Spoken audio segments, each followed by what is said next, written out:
Hello बच्चों, let's read the question.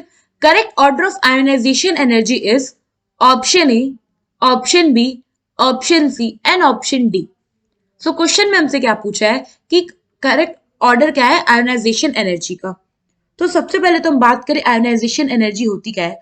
तो basically ionisation energy वो एनर्जी होती है जो हम किसी एलिमेंट को प्रोवाइड करते हैं सो दैट वो इलेक्ट्रॉन रिलीज करे या लूज करे और खुद पे चार्ज ले, पॉजिटिव चार्ज, और कैटायन में कन्वर्ट हो. ये हो गया अपना आयोनाइजेशन एनर्जी.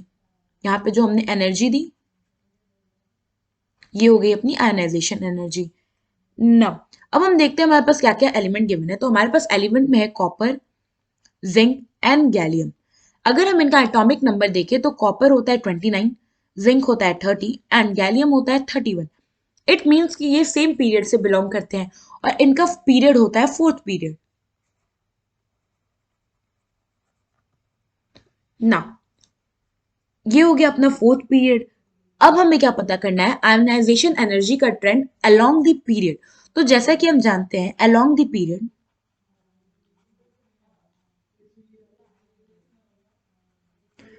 जो साइज है एलिमेंट का वो डिक्रीज होता है.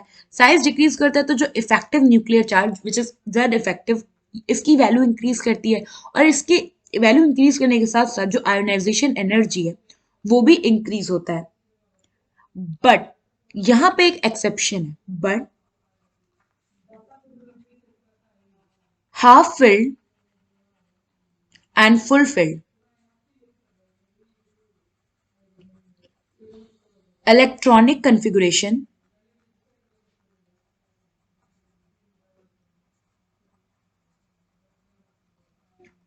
have more ionization energy.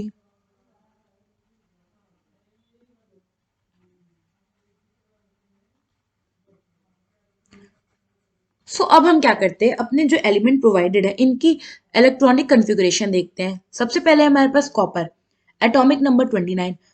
इसका जब हम कन्फिगुरेशन करेंगे तो ये होता है हमारा आर्गन 3d10 4s1. सेकेंड है हमारे पास जिंक और इसका एटॉमिक नंबर है 30 और इसका कन्फिगुरेशन होगा आर्गन 3d10 4s2.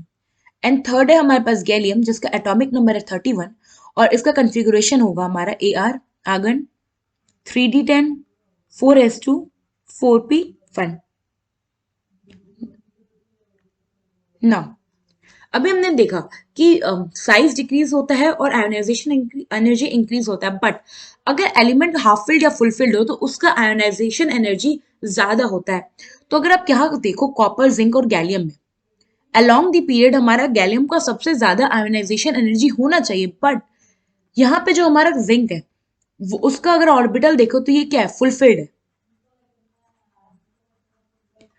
कॉपर की बात करो तो इसका जो कन्फिगुरेशन अगर आप देखो तो ये जो 4s सबशेल है हमारा ये क्या है, हाफ फिल्ड है. और ये जो हमारा 4s वाला सबशेल था ये फुलफिल्ड था जिंक के केस में.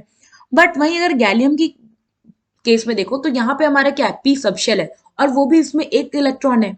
तो अगर आयोनाइजेशन एनर्जी का हम सीक्वेंस देखेंगे तो हमारा ये जो स्टेटमेंट था, जो हमारा थ्योरी था, उस बेसिस पे जो आयनाइजेशन एनर्जी होगा वो सबसे ज्यादा होगा जिंक का क्योंकि एक फुली फिल्ड इलेक्ट्रॉनिक कन्फिगुरेशन वाला एलिमेंट है. उसके बाद होगा हमारा कॉपर और सबसे लीस्ट होगा हमारा गैलियम. सो ये हो गया हमारा correct trend for ionization energy. अब हम क्या करते हैं, ऑप्शन से मैच करते हैं.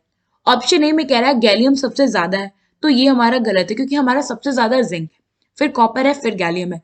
ऑप्शन बी में देखो तो सबसे ज्यादा जिंक है, फिर कॉपर है, फिर गैलियम है. तो हाँ ये हमारा करेक्ट ट्रेंड है. ऑप्शन सी इनकरेक्ट हो गया क्योंकि कॉपर सबसे ज्यादा नहीं होता है. ऑप्शन डी भी हमारा इनकरेक्ट हो गया. फाइनली ऑप्शन बी जो है हमारा ये करेक्ट ऑप्शन है. आई होप आपको एक क्वेश्चन समझ में आया होगा.